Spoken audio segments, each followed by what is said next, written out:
Subic Bay.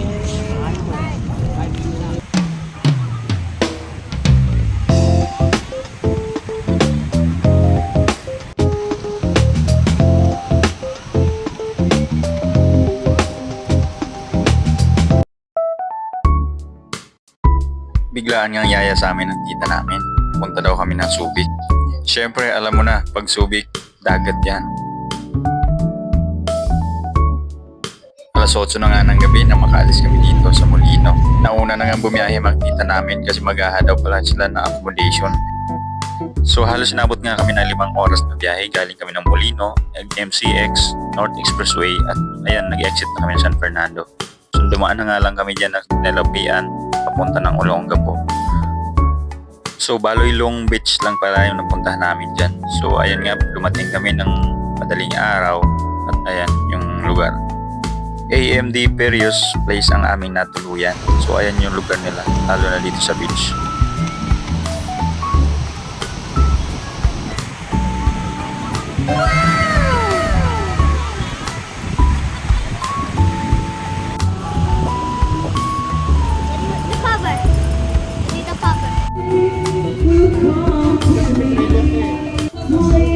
Uwi na kami. So mag-alas 5 na ng hapon.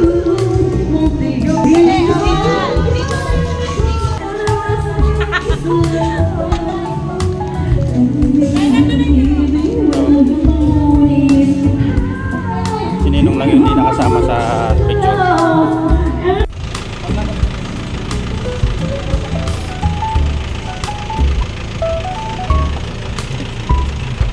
Sama ko na lang sila yung sa video eh.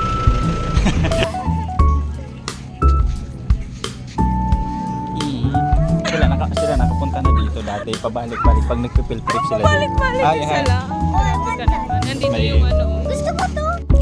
May mga keychain sila dito, may mga souvenir.